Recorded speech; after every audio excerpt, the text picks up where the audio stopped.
Route 57, you are dismissed, though. Thank you for the stand, Mary.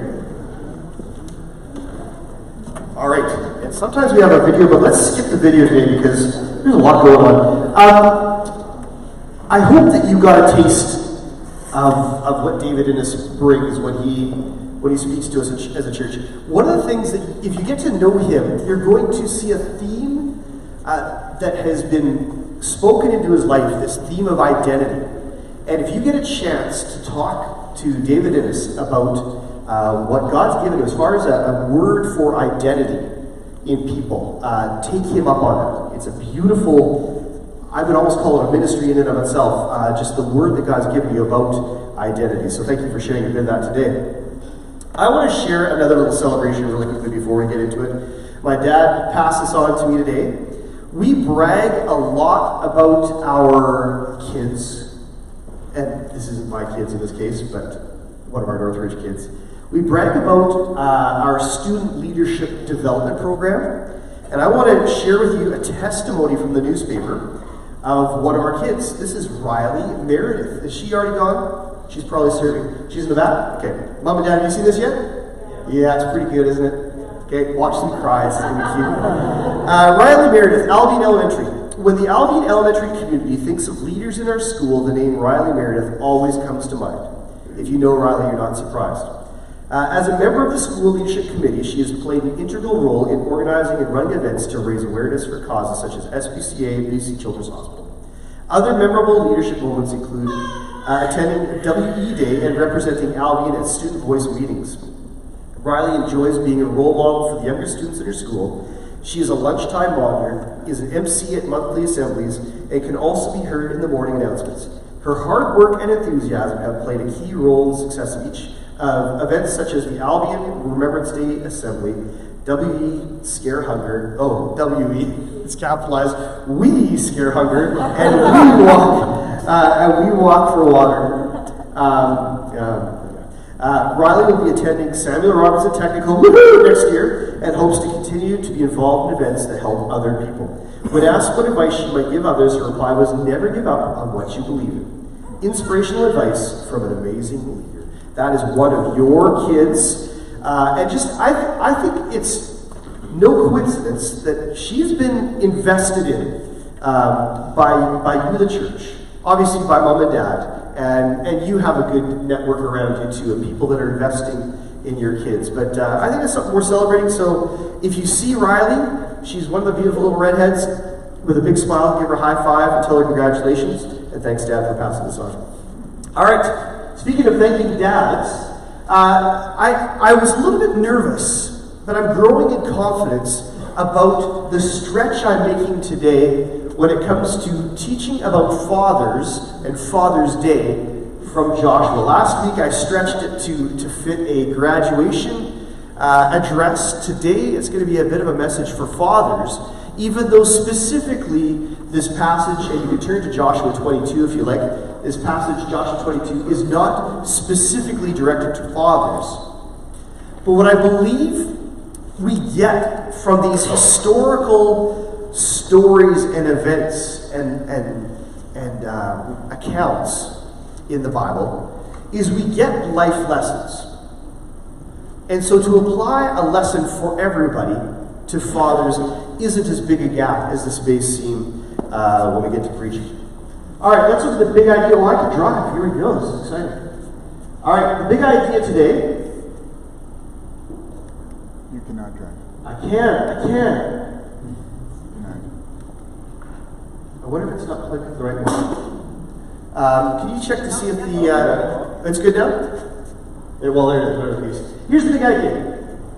Even after the action scenes of Joshua, we can learn lessons from how Israel walks out rest. When I say the action scenes of Joshua would be a thrilling movie to watch. It's a book about the conquest of the Promised Land. Or at least on the surface, that's the action that you're seeing. If you were to watch what's happening, you're seeing successful battle campaigns all around what is now the Promised Land, what is now Canaan land, what is now the land of Israel, the nation of Israel. And so these action scenes only tell, you can tell I've got a bit of a cold, sorry. They only tell part of the story.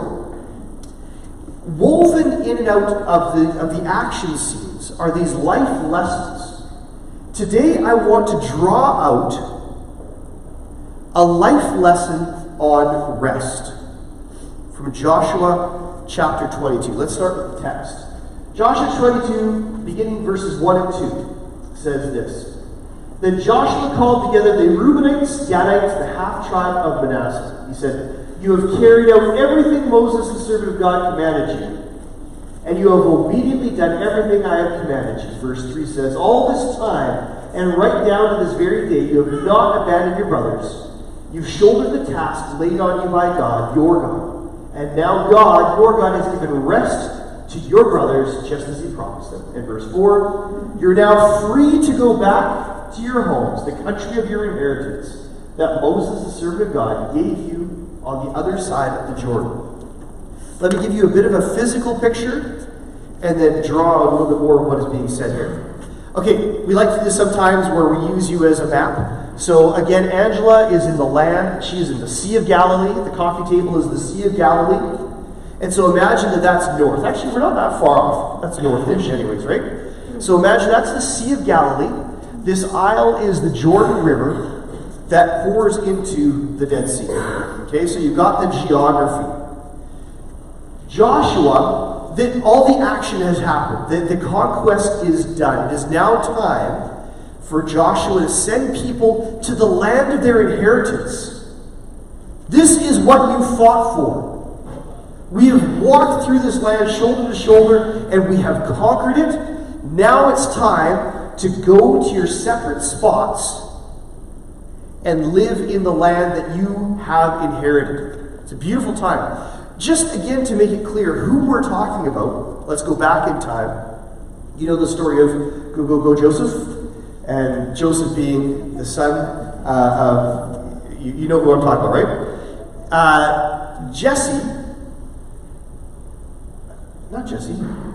Jacob had 12 sons. Each son became the leader of a nation, the leader of a tribe, within Israel. Okay? And so 3 of those families that have grown from that line are going to be living on this side of the Jordan. Farthest north, just under the Sea of Galilee, would be the half-tribe of Manasseh. We say half-tribe because the other half is going to live actually on the west of the Jordan. But he's speaking to the half-tribe of Manasseh. Then the people of Gad, the son of Gad's children and his family. And then the Reubenites, the children of Reuben, the family of Reuben, are going to live here just before the Dead Sea. So he is talking to the families that are going to live on the east of the Jordan River. Does that make sense? And he's sending them back. He's saying, "You've done a great job. It's now time for some rest. Go back to that land that we have conquered, that you now will inherit."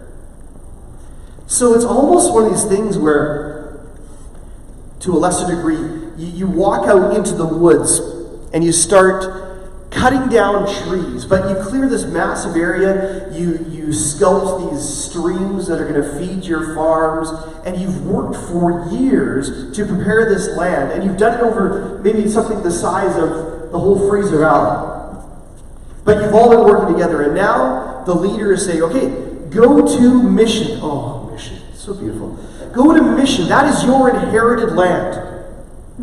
We all worked on it, but now go to that land and just rest. Settle. You've done a good job. Just rest and settle in that land. Can you imagine right now you're at Port Moody, because that's where the battle's finished, and you're like, okay, we're going back to Mission. And you take all your people and you start setting up shop in Mission. And you start deciding who's going to live where in this new land that you just inherited. And it's this really cool picture to me. But I love the picture of rest too. You see, go back to your homes, the country of your inheritance that Moses, the servant of God, gave you on the other side of the Jordan. Here's the life lesson. This is going to seem like a bit of a jump until I explain. We were not created to work and war 24/7. We need to learn to take rests. If now the people of Israel said, all right, we've conquered this land, let's do as the Romans will do in a few hundred years, let's just keep going. Let's take the world. Okay, God had promised them a certain area. And they were going to live in a certain area. And now they had done the work, it was time to rest. It was a God-appointed time to rest. It was his plan for the people. He commanded, like he said, go. This is time for you to rest. I'm going to apply this to fatherhood. And let me tell you, let me kind of preface all of the father statements I'm going to make today by saying I've never felt more convicted or felt more like I'm preaching to a mirror. And that these are things for me. I've never felt that more than for this sermon. There are some things that I've really had to wrestle with as a result of the studying I've done this week. It is so important, fathers, for you to take rests. And moms are like, oh, for crying out loud, that's all he ever does is rest. Okay? I'm going to elaborate on this in a bit. But when I say rest, there needs to be some time away from work. More and more, you guys know how much I love these things. More and more, we have the ability to be connected to what we do 24/7. We can literally be contacted at any time of any day because, heaven forbid, this phone gets farther than 5 feet away from you.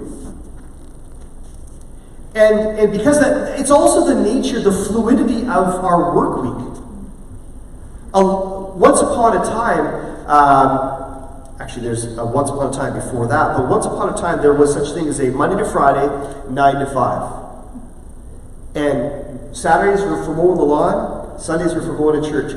There wasn't the option of doing work on Sundays. Your business was not open. There was a carved away time. But today there's a fluidity to the work that we do. And it's becoming more and more rare that you can work a Monday to Friday 9 to 5. Even if you have a Monday to Friday job, the compulsion is to, oh my goodness, I can get overtime this week. I can work a 10-hour day. I can work an 11-hour day and get paid overtime and put that money in the bank. That's appealing. That's a treat. That's a gift from your employer to you that you can work that extra time and make that extra money.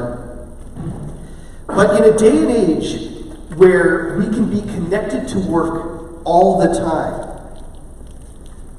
fathers specifically, we need to learn to take rests. We need to learn to carve out a time where this isn't a part of our day. And I don't want to be religious about it and say that it should be dawn to dusk or a 24-hour period. But you've got to learn how to be present with your family and absent from work. There needs to be a time in the week where you are apart from your work. You are unavailable from your work. You can't be reached. It is not work time. All right? That's not the end of the story. Learn to take rests. Only this. So now he says, have rest, but this is the next sentence. Only this. Be vigilant. By the way, I've taken this from the Message, so it might not line up with what you're reading in your Bibles right now. Be vigilant in keeping the commandment and the revelation that God, the servant of God, Moses, the servant of God, laid on you. Love God, your God. Walk in all his ways. Do what he has commanded. Embrace him. Serve him with everything that you are and have. Here's the next life lesson. Our rest is meant to be intentional, not lazy. Again, mirror me. Deal with this right now. Okay? I'm convicted of this. Actually, it's interesting. It's an interesting dynamic in our marriage. I think I realized this maybe a year, maybe 2 years ago. I'm not good with time. But it seemed like Carolee and I are like a lot of couples. We work hard. And sometimes it's 9:30 at night before we can kind of shut things down. And we have a tradition that we watch a show. at night before we go to bed, and then we read before we fall asleep. That's our little tradition. And by the time we sit on the couch and we do the click, the last thing I want is my wife checking in with me with all the plans for tomorrow. And I would get so frustrated with my wife that how dare you break into my lazy time of watching TV. I've been going all day long. I'm finally ready to relax. I don't know if she said the words or if maybe the Holy Spirit spoke to me. It's like, okay, when are you available? When is the right... No, I'm pretty sure it was you. She sounds a lot like the Holy Spirit, to be honest. But, when is the right time? If I can't do it now, if I don't have access to you now, when you're done with your working, and she's done with her working, and we're ready to settle in, when can I talk to you? I'm like, oh, well, that's a good point. She makes a lot of good points. And it was one of those things where I was convicted by the fact that my rest isn't necessarily me time.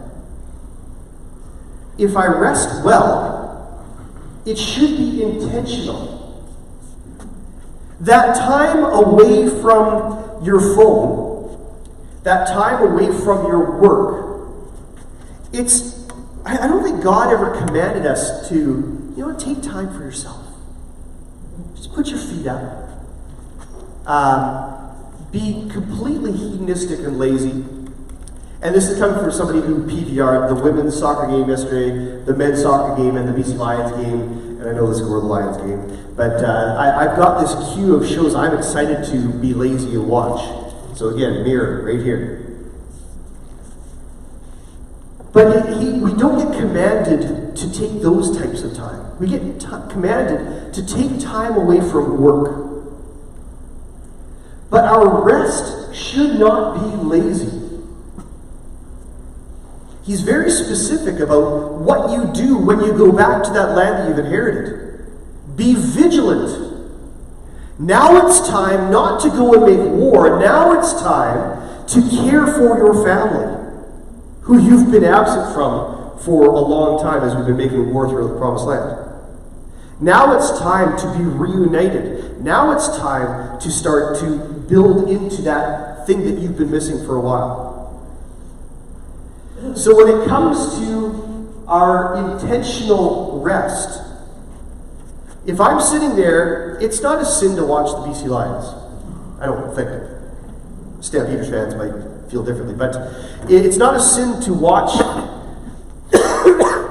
TV per se. That's kind of an inert thing. But what's wrong is if you're watching TV and your kid comes in and wants to talk to you. My kids always want to come in and talk to me. That's always out here. My boys, Dad, do you just have a moment to talk?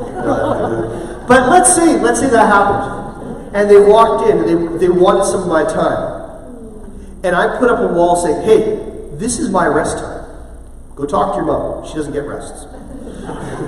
This is my rest time. This is my time where I'm in a bubble where I don't have to think about anything in the world." That would be completely missing the intention of rest.